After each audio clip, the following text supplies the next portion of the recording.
Hi everyone, and welcome to the next episode within the CCIR Spotlight interviews.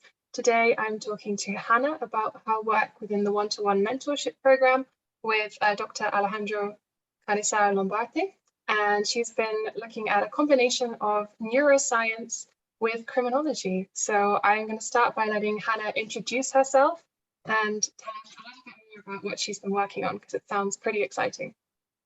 Yep. Thank you. Greetings, everyone. My name is Hyojin Lee, and currently I'm attending to an international school located in South Korea. And my research process was basically on the mixture of criminology and neuroscience, as mentioned before. Cool. And then are you maybe able to give us what was the title of your project, or what specific area you were looking at within criminology and neuroscience? So the specific title itself is the differences in brain structure and brain function of psychopaths and a normal person. And the research process was primarily intended on focusing on the structural and functional differences of a normal human brain with that of the psychopaths. But after several adjustments, I've noticed how I was interested in even more expanded versions of criminology and neuroscience. So during the program itself, we kind of headed ourselves to kind of adjust and adapt to the new type of interest that I gained throughout. So I really enjoyed the process itself, and it was really, really fun. Wow, I mean, it sounds amazing. And because what inspired you to take on these particular subjects? Had you done anything around sort of psychology or neuroscience in school yet, or was it just something you've always been interested in? So because I'm soon beginning the second year of high school. So from my experience in my first year of high school, I really hadn't have much experiences regarding any subjects related to science at all, because we all share one science subject. So to me personally, I gained my interest in biology and neuroscience through scientific movies and novels. So the particular movie that I gained my personal interest was The Silence of the Lambs, which is basically a movie of psychopathy and psychology, where the main character, Agent Starling, and the Professor Hannibal actually cooperates to figure out a way or investigate the criminal who is actually, a serial killer. So it was very interesting, and the process of investigating the serial killer itself was really fun and engaging. Yeah, wow. I mean, it's a pretty cool topic to take, and very amazing and inspiring that you were willing to dive into this new field of research, having, not even had an introduction to these subjects beforehand. But is this a field that you think you might like to explore a bit further in the future? Yeah, totally. Because as you mentioned, I really had not experienced any introduction to any topics, but as I kind of got used to and familiarized myself with neuroscience and biology throughout this course, I found out that I had a profound interest in these subjects, and I'm very sincerely willing to expand my knowledge regarding these fields. Nice. Can't wait to see what you'll be working on next. So in terms of the research process, obviously you had a field that you were interested in and some inspiration from this film. But what did the start phase look like for you? Were you working on researching some more of the background or getting a base knowledge in these areas? Or what did the process look like for you once you had the area that you wanted to start with? So because I really didn't have any background knowledge, first I researched some different areas of study or fields of study that were kind of related to neuroscience, psychology, and criminology. But I found out that criminology was the primary foundation that underlies all these subjects of interest that I had. But as I researched more, I found how neuroscience was even more interesting to me. So instead of focusing on criminology itself, I wanted to expand more on the neuroscience part. And this process was really complex as well, because this was a recurring question regarding the throughout the course as well, which was, what is the specific difference between psychology and neuroscience? Because I noticed how psychology takes a more of a linguistic approach in trying to explain human behaviors and human thoughts, whereas neuroscience kind of showed the scientific method and scientific results of that. But as I was interested in both, I wanted to combine these both interests by focusing on by centering on the linguistic approach and the scientific approach, which would make the results more convincing and persuading to the audience as well at the end. Oh yeah, kind of choosing both, which, yeah, to get both greater depth and a greater understanding. So in terms of what you found from your research, what were some of the key conclusions that came out from your work? So, as it is already mentioned from my title, I took the functional approach and the structural approach of explaining the psychopath's brain and how it deviates from the normal standard of brain.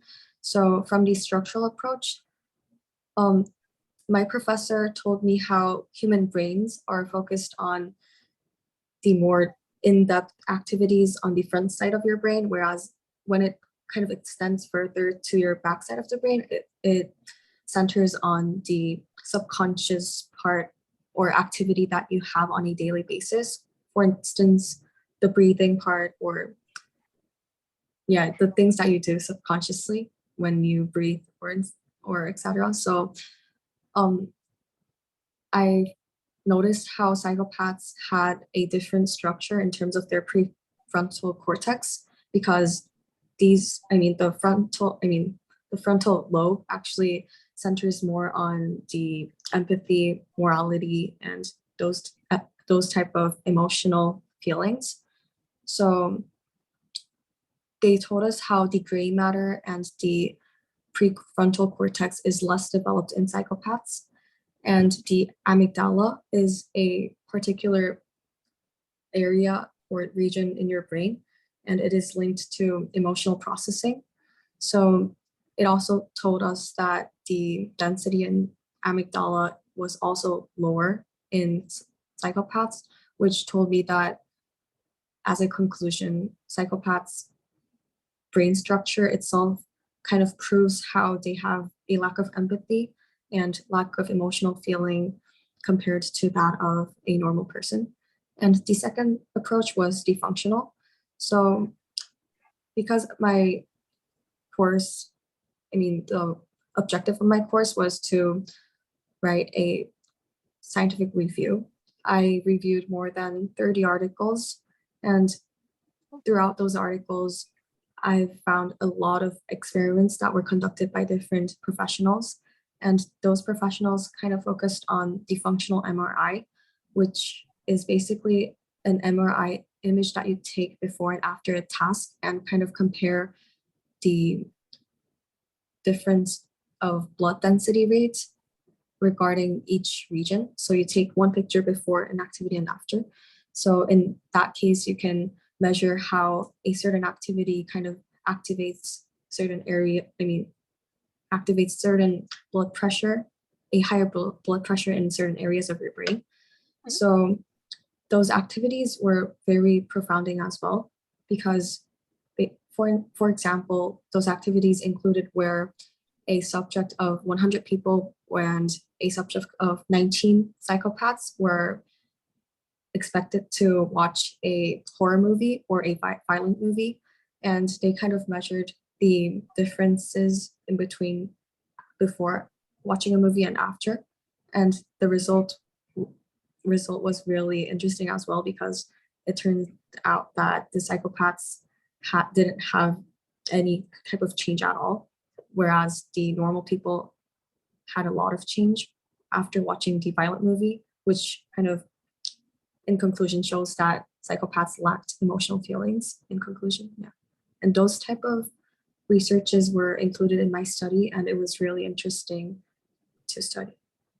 I was gonna say, it sounds like you read, I mean, one, you read an awful lot, so you clearly have got to know the field very well, but two, that you've come across some really fascinating studies. And I think it's very interesting how, as you said, you've been able to explore this subject from these two different angles, but find similar conclusions from both aspects in terms of different brain shape, and the fact that even it's physically visible through different scientific measures, how different brains are structured and how that then affects someone's emotional response and their ability to feel empathy, which is something I think when you're thinking about the human brain, it's a very complex thing in general, but then to be able to see these differences and how they then affect how we react in everyday life is incredible.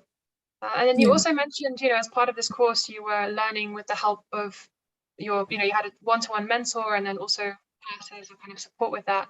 So maybe you could talk to us a little bit more about what that was like for you, being able to collaborate with someone and get this guidance. How did you find that experience? First of all, I'm really thankful for having such a prestigious opportunity, because it was an honor to have a one-on-one course with a professional, and he really worked hard for all of my meetings, and I really appreciate his efforts and time that he committed into my research. So I personally think it is such a great opportunity for you to expand your interest in certain area of study, because, as mentioned, I didn't really know anything, and I didn't really have any introduction of any field of sciences.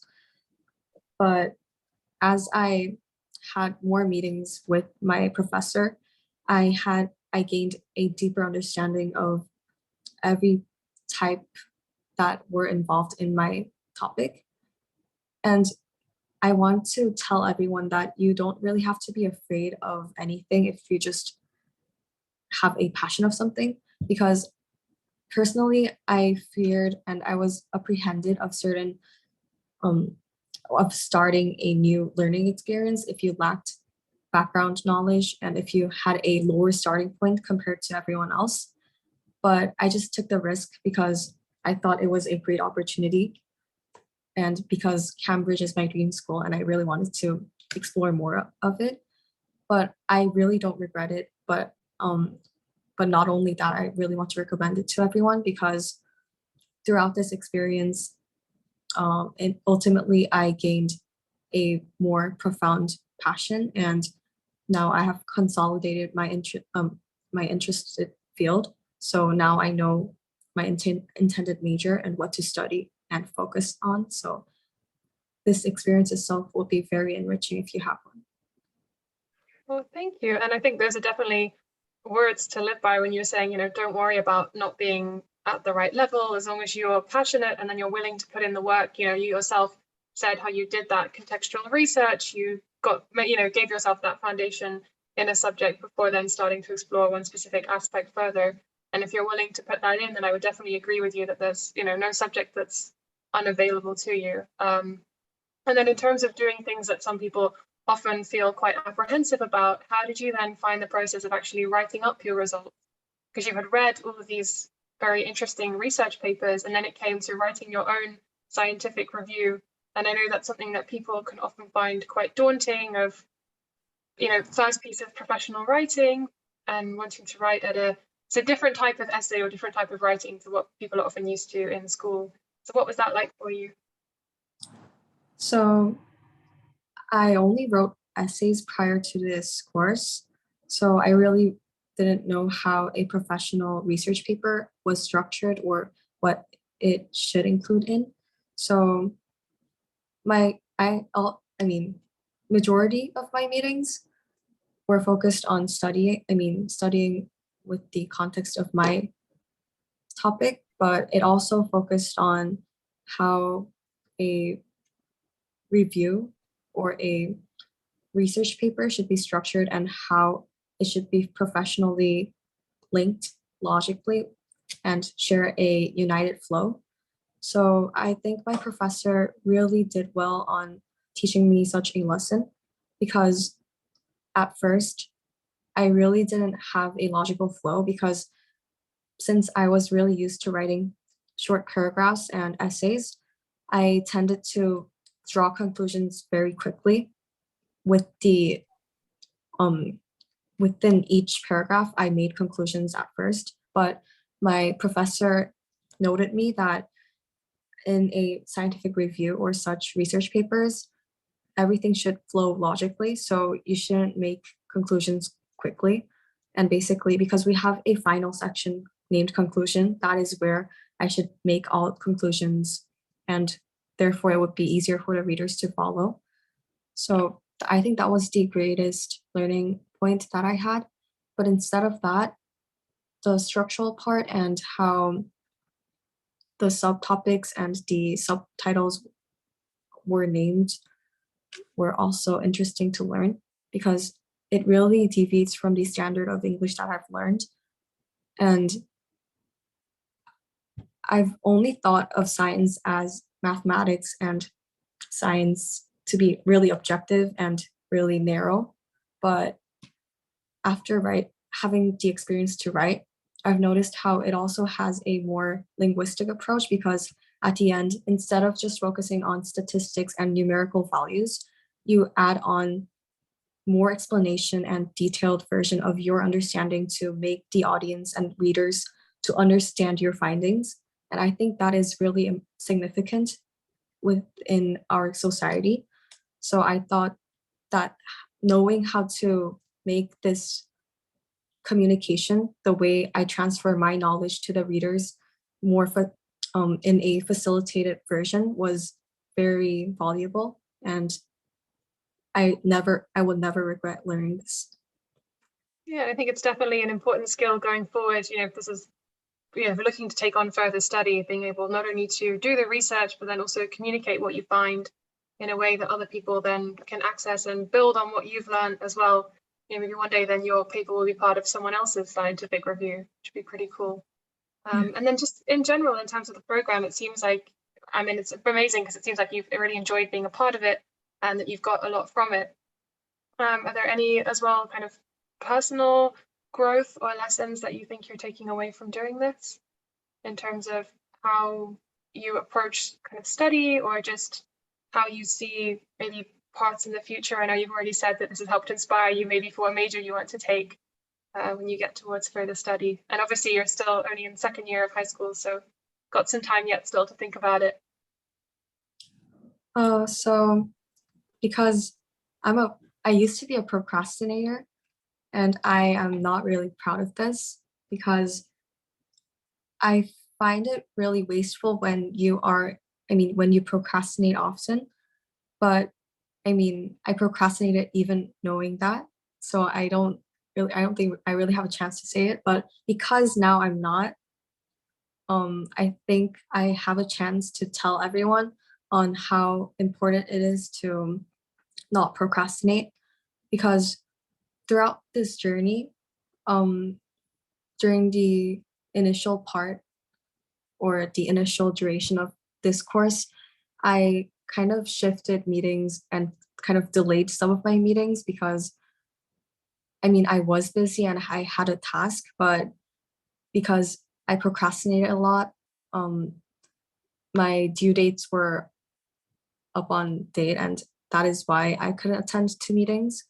So I think finishing your tasks on time and to do everything beforehand is really significant because of that, my whole process got delayed, and that was the largest impediment that I had in my journey. And because my professor commented on this point, saying that he was quite worried if our journey kind of had a stopping point within the middle, because he kind of worried whether I would forget some things or if the flow just stops and basically I couldn't learn or gain anything.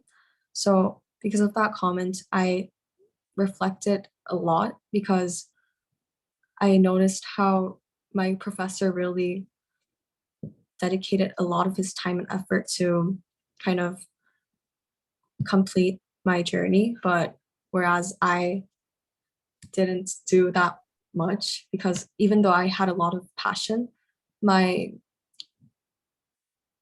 disposition was a procrastinator. So I just had to procrastinate regardless of my passion. But after changing myself and after valuing the courses even more, I tended to do everything on time and to value these meetings even more. And after having such a great change on my commitment, I think that kind of showed more exponential growth on my progress as well, because the more consistent meetings that we had, the more progress it showed. And I think that was the most valuable learning experience I had. Oh, that's really good. And also, it's very mature and kind of wise of you to already be able to reflect on that and see those lessons and recognize the growth in yourself. And I definitely think that's a point. Procrastination, I think, is something we can all be guilty of at times. Yeah. So definitely good to see, as you say, the value of having that commitment and of thinking, I'm going to get it done now, and how much more you can get from that. And I think as you've definitely benefited or really enjoyed this one-to-one experience, that's something that within Cambridge teaching is very key or very important, of having those one-to-one supervisions and just a chance to discuss your work with experts in the field or academics who are interested in that. So we will keep fingers crossed for the future application. Yeah. Yeah, and then I think that sort of concludes our interview for today, but I want to thank you so much for talking to me about your work. I've definitely learned more about this intersection between neuroscience and criminology. And I'm very glad to hear that you've also enjoyed being part of the CCIR program and have got a lot from that. So thank you very much for talking to me today, Hannah. And yeah, I wish you all the best then for going forward in the future. Yeah, thank you so much, and thank you for your time.